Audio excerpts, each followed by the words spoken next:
Ok, aquí yo tengo una máquina virtual y en esta máquina virtual estoy usando Windows Server 2008 R2, así como SQL Server 2008 R2. Muy posiblemente ya lo sabrán ustedes, las versiones 2010 de nuestros productos están únicamente disponibles para arquitecturas de 64 bits. Entonces, por supuesto, SharePoint 2010 únicamente funciona con arquitecturas de 64 bits. ¿Ok? El sistema operativo tiene que estar en 64 bits. El servidor de base de datos tiene que estar en 64 bits. Y el software, por supuesto, de SharePoint, pues es el que vamos a usar en 64 bits. Si alguien está interesado en conocer más información de los prerequisitos, de los requerimientos de hardware y software, etcétera, con todo gusto les puedo compartir links al respecto. ¿Ok? Bien, entonces en este servidor yo lo tengo como un single server farm. Hay distintos tipos de topologías en SharePoint, ¿no? Dependiendo de los requerimientos, es decir, de cuántos servicios yo quiero habilitar para mis usuarios, de cuántos usuarios van a estar accediendo a mis servicios, etcétera. Hay una serie de recomendaciones y dependiendo de eso es qué tan chica o qué tan grande necesita uno construir su granja, ¿no? Para uso de este demo yo únicamente tengo una single server farm, es decir, todos los roles de SharePoint están en este mismo servidor, es decir, mi servidor de backend o mi servidor de SQL Server, mi servidor de aplicativo donde están corriendo mis servicios y mi servidor de web frontend. ¿Okay? Yo en esta máquina virtual tengo instalado lo que es SharePoint Foundation. No tengo instalado SharePoint Server, sino SharePoint Foundation. Entonces, es un ejemplo de los servicios básicos que nosotros vamos a tener recién instalada la granja, ¿no? Si ustedes aún no si aún no conocen lo que es SharePoint 2010, pueden descargar un trial de TechNet y pueden, inclusive hay una máquina virtual ya preinstalada y configurada, me parece que son 180 días, más o menos, y ya viene todo instalado. O si quieren pueden ustedes ir por el proceso de instalación, ¿no? Entonces, para los que ya conozcan 2010 o para los que ya hayan trabajado con 2007, así se ve nuestro Central Administration, ¿no? El sitio web que les había comentado que al último, uno de los últimos pasos para terminar la configuración de la granja es crear este sitio web donde ustedes administran esta granja, ¿no? Como se podrán dar cuenta, pues tenemos el ribbon, como las demás versiones de productos de 2010. Y bueno, lo que les voy a mostrar yo a continuación es en la sección de Application Management. Para los que ya tengan experiencia con SharePoint 2007, se pueden dar cuenta que ha sufrido ciertos cambios a nivel interfaz gráfica, Central Administration. Y bueno, podemos hacer distintas cosas. En la parte de Application Management tenemos Web Applications, Site Collections, Service Applications y la parte de bases de datos. Ampliamente recomendable que vean todos los beneficios que ofrece la versión 2010, tanto para developers como para IT Pros. Hay cosas muy, muy interesantes.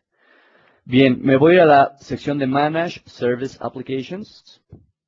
Esta versión de SharePoint yo la tengo instalada en inglés. Entonces, aquí tengo los distintos Service Applications que por default están iniciados. El Service Application y las ciertas instancias que yo podría crear, ¿verdad? Como es la versión básica, SharePoint Foundation, no me aparecen todos los distintos Service Applications que yo podría crear, ¿no? Nada más tengo yo disponible Business Connectivity Service y el Health Service, o el servicio que me ayuda a revisar la salud de mi granja, ¿ok? Voy a entrar a Configure Service Application Associations. En esta página me va a ayudar a mí como administrador de la granja a hacer exactamente las asociaciones que nosotros estábamos o habíamos platicado. Entonces, en esta vista me está mostrando las distintas web applications que yo tengo. ¿Okay?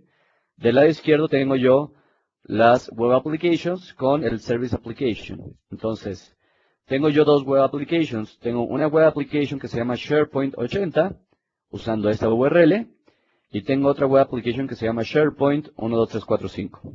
¿Okay? Ambas web applications están asociadas al Application Proxy Group, que es el default. ¿Okay? Entonces, si yo le doy clic a alguna de las web applications, me va a indicar cuál es el proxy group que está asociado a esa web application. Como pueden ver, yo en esta asociación no puedo yo hacer modificaciones a cuáles son los Service Application Proxies que corresponden al proxy group. Eso no se hace aquí. Aquí únicamente, perdón, aquí únicamente lo que nos dice es cuál es el proxy group que está asociado y por lo tanto, cuáles son los Service Application Proxies que están incluidos en ese proxy group. Es decir, esta web application pues tiene asociados o tiene disponibles los servicios de ambos Service Applications, ¿no? Los dos básicos que tenemos disponibles en una instalación de SharePoint Foundation. Y si yo le doy clic al proxy group, aquí es donde yo puedo configurar o puedo crear mis custom proxy groups. Entonces yo podría deseleccionarlos o podría yo nada más seleccionar uno.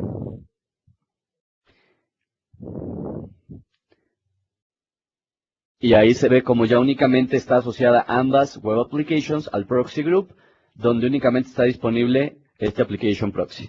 ¿Ok? Si yo regreso, yo lo puedo volver a activar para que ese servicio siga estando disponible a los site collections contenidos en estas web applications. Y si yo quisiera crear uno nuevo, pues podría yo seleccionar un custom y podría empezar a hacer customizaciones, ¿no? O personalizaciones, combinaciones más que nada. Van a tener ustedes muchos más Service Application Proxies disponibles, por supuesto en la versión completa, ¿no? En la versión de SharePoint Server. Y bueno, podemos ver los distintos site collections que están asociadas a esas web applications en nuestro centro de administración de site collections. ¿Okay?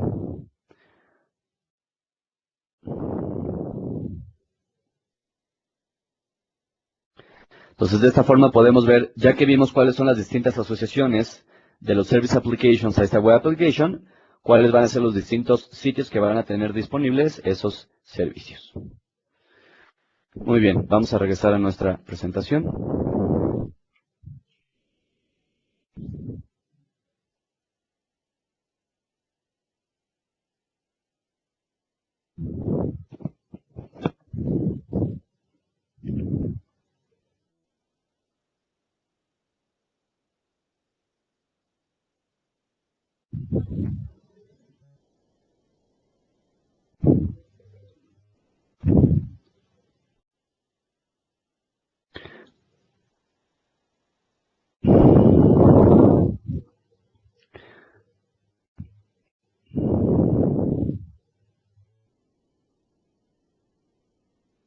Bien, entonces ese fue un demo para tratar de entender un poquito la relación entre el nuevo modelo de Service Applications con los Proxy Groups y cómo se asocian con la Web Application. ¿Okay? De nuevo, ¿cómo hago yo la administración de esos Service Applications? Pues puedo yo tanto implementar los Service Applications como administrar los Service Applications, ¿no? Los Service Applications, para poder crear nuevas instancias de los Service Applications o para crear nuevos proxy groups, puedo yo hacerlo a través de la interfaz gráfica de mi granja o puedo irme a la parte de Services en el Wizard Configuration de la granja, ¿no? Que es de hecho donde nosotros fuimos, Manage Service Applications, Associations, ¿no? Y de igual forma también lo podemos hacer con lo que es PowerShell. PowerShell es la evolución del Command Prompt, de la línea de comandos. Y bueno, SharePoint 2010 ya viene con muchas más operadores para poder administrar la granja utilizando PowerShell, ¿no? Entonces, aunque viene también STSADM, ya prácticamente STSADM no se va a usar o ya no es la mejor opción para administrar mi granja por línea de comando. Entonces tenemos muchas más opciones para usar PowerShell. ¿Okay?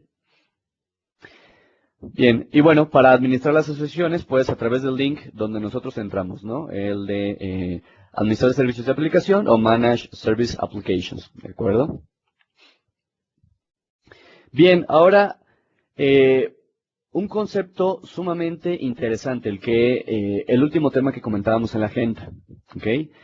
La posibilidad que nos da ahora en la versión 2010 el nuevo diseño de los Service Applications es que nos da una mucho mayor flexibilidad dependientemente de qué web application quiero usar, qué combinación de servicios a través de un proxy group, etc. ¿Okay? Y bueno, muchas más otras beneficios que están disponibles en TechNet, que si ustedes quieren más información, ahí los pueden consultar. Pero este es un caso bastante interesante, ¿no?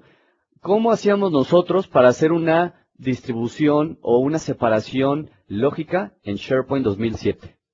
Entonces, por ejemplo, si teníamos una granja y queríamos hacer una distribución, digamos, simulando la estructura organizacional de nuestra empresa, los distintos departamentos o las distintas gerencias, pues puede ser que creáramos distintas web applications o puede ser que creáramos una sola web application y puede ser que creáramos distintos site collections, ¿no?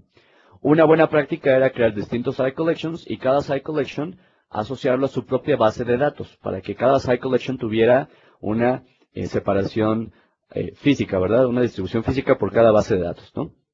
Entonces, de tal forma que tenemos una web application que podría ser nuestra intranet o nuestra propia aplicación web que podría ser nuestra intranet y crear distintos site collections, nuestro site collection por cada gerencia o por cada departamento o área principal de la empresa, ¿no? Podría ser recursos humanos, podría ser ventas, podría ser TI, podría ser finanzas, marketing, ventas, etcétera.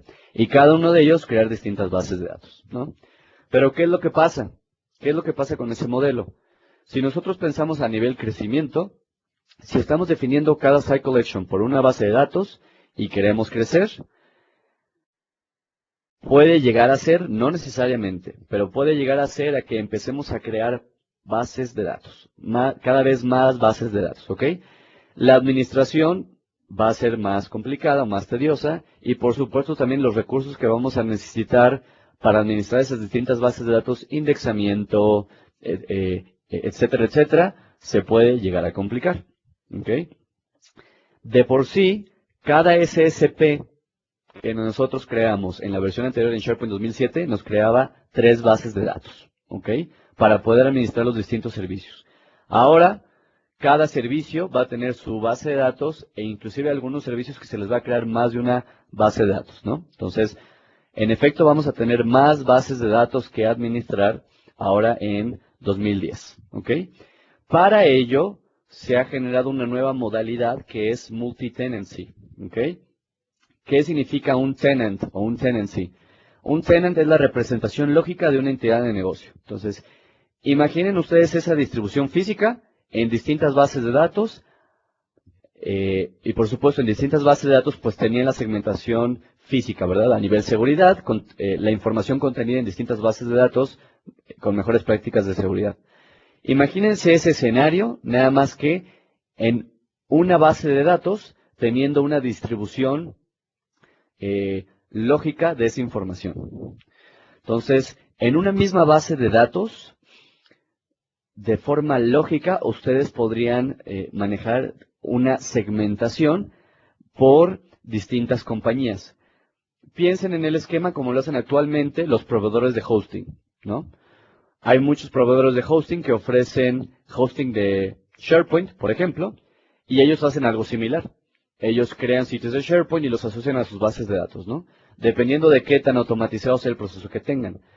Esto va a ser algo muy, muy interesante, no nada más para partners de hosting, sino también para propias empresas, donde esa separación de seguridad ya no únicamente la pueden hacer física, sino también lógica. Es decir, en una misma base de datos que puedan tener incluso información de distintos departamentos o de distintas empresas completamente separado, ¿ok? Si quieren conocer más acerca de la información de cómo se maneja la arquitectura de datos en un ambiente multitenant o multi-entidad de negocio lógica, ahí les comparto un link que es una dirección de NSDN que les explica todo el detalle, ¿no? Bien, y para terminar, una imagen aquí que ayuda a entenderlo, ¿no? En la versión 2007, ¿a qué estábamos nosotros acostumbrados? Por default, se crea una base de datos cuando se crea una web application y todos los site collections que están en esa web application se almacenan en la misma base de datos, ¿no? Una recomendación o mejor práctica es que se agreguen o que se creen nuevas bases de datos asociadas a la misma web application para que cada site collection esté contenido en su propia base de datos, ¿no? Lo que comentábamos, el punto de que mis bases de datos van a empezar a crecer y a crecer y eso